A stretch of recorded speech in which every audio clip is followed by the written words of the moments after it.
Gentle marketers, welcome back to episode number 23 of the Gentle Business Revolution podcast, the show where we talk about marketing your business by disrupting the current marketing paradigm.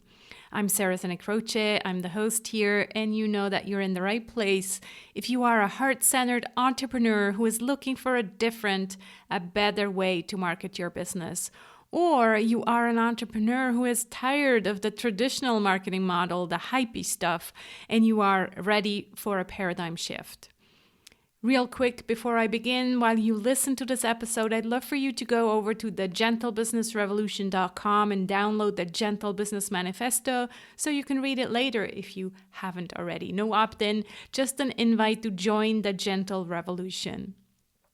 So this week, I'm covering the last P of the mandala for gentle marketing. This one stands for partnership. Essentially, the way I define partnerships can be distinguished into 5 different types of partners. This is inspired by Jonathan Fields. So the 5 types are peers, partners, also sometimes called joint venture partners, mentors and coaches, community, and team members. In episode 8 and 15, we also talked about partnership, so do check those ones out as well. Episode 8 is about masterminds and how to find one, and episode 15 is about using partnerships as a marketing strategy. Today, I'd like to talk about mentors and coaches. And don't worry, this is not an episode where I sell you my business coaching. I'm still recovering from episode 20, where I took you through my gentle marketing sales page. If there's one thing I would do differently if I started over today, then it would probably be working with a coach earlier on in my business. I waited too long. I thought I couldn't afford it, so I bootstrapped for many, many years, making all the mistakes. I don't regret making the mistakes. It has definitely helped me become a better coach, but I do think my journey would have been much easier and probably also less alone. By now, I have spent thousands of dollars in coaching, and I don't regret a single penny. When I think of my last 5 coaches, this feeling of huge gratitude comes up. They are all very different, and I learned very different things from them. But what they all have in common is, I guess, the same worldview. Well, maybe except one of them. She showed up in my path for a different reason, and it was the first time I spent big money on a coach. She really helped me gain confidence and level up. But the other 4 all have the same values as I do, and I consider them to be friends.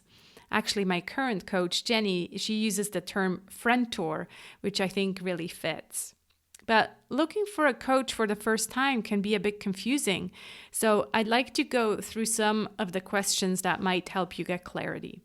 First of all, let's just assume that you hire a coach because you need help on your entrepreneurial journey. And the reason you're paying someone is to help you along the way. So what you're looking for in a coach is experience. Have they done it before? Are they a few steps ahead of you? And most importantly, have they built the kind of business that you want to build? There's different types of business models, and that's really important actually when you choose to work with a coach, because they most likely will help you build the business model that works for them. In one of the early episodes of my previous podcast, my friend Michelle shared how she had lost a lot of money by hiring the wrong coach. It's not that the coach wasn't experienced, but she insisted on using the approach that had led to her success, which in her case was selling from the stage. Unfortunately, this method really didn't work for Michelle, who's a fellow introvert. And just thinking about having to sell from the stage, oh my God, gives me a knot in my stomach. So you can listen to that episode at sarahsanacroce.com/episode 57. I think it's really important to understand that when you choose a coach, you really need to pay attention to their business model as well. Also, ask yourself if there's one specific topic that you'd really like to cover and find out if this coach can help you with that. For example, I hired one coach because she was great with copy. The way I knew that is because she had been blogging for many, many years, and she had even developed an app to help people with the perfect email subject lines. So I knew she was good at copy, and of course I liked all her copy. And so I hired her to help me actually with this, with the sales page for the Gentle Marketing Revolution program. And then Jenny, my current coach, I hired her because I'm currently writing a book, as you know, and she has published 2 books actually with a publisher. And so I wanted someone who had gone through that experience so that I can learn from that. And I hinted at it before, but it's worth repeating. I really recommend looking for a coach with the same worldview. They don't need to be your twin, but I believe it helps to have the same core values. How will you know? Well, you can follow them on social media, check out their About page. If they have a podcast, you can listen to that.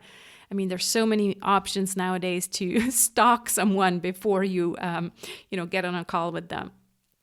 Personally, I'm also paying attention to details such as lifestyle, health, political views, whether they have kids, because I have kids.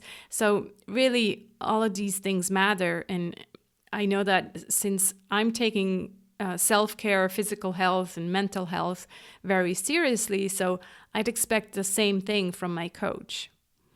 And finally, if I spend my good money on someone, I'd want to know that they are investing in themselves as well. So do they have their own coach? Do they read a lot, attend trainings, conferences, etc., etc.? So how and where do you find a coach? Well, again, social media is one place. Recommendations, I think, really matters here. Podcasts, masterminds. Oftentimes it's by paying someone for a small program, getting to know them a little bit, and then being ready to work one-on-one with them. And once you found a coach, find out how they work. Will you get one-on-one time with them? At what frequency?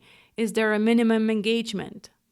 Yeah, one thing I will try to stay away from is a yearly engagement. With my last coach, I felt that after 6 months that I had gotten the value for my investment and I was kind of like ready to move on. So if possible, don't pay up front for an annual engagement. Yes, transformation takes time, but sometimes it can take less than a year. And at the time of engagement, your coach doesn't really know how long it will take you, how fast you will implement, and all of that.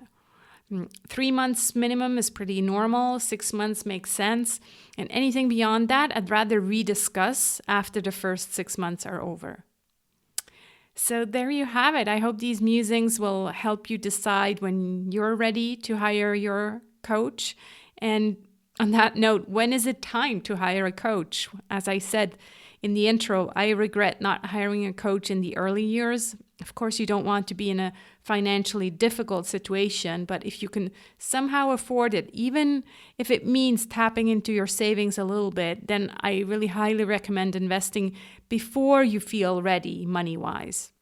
Remember, that goal here is to help you get to your financial goal faster. So I hope you found this episode helpful to help you choose a coach. If you did, I think you would also appreciate my 1-page marketing plan and the 7 daily emails that go with it.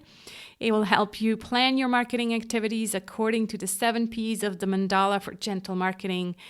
Get your copy at sarahsanacroce.com/1 page. That's it for this episode of the Gentle Business Revolution. You'll find the show notes at sarahsanacroce.com/GBR. And next week, I'm bringing on my very own coach that I mentioned in this episode, Jenny Blake. She will talk to us about heart-centered launches, and I really think you'll love it. So tune back in next week.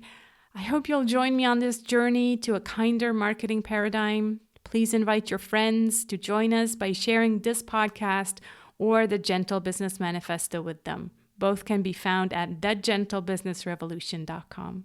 Let's be the change we want to see in the world. See you next week.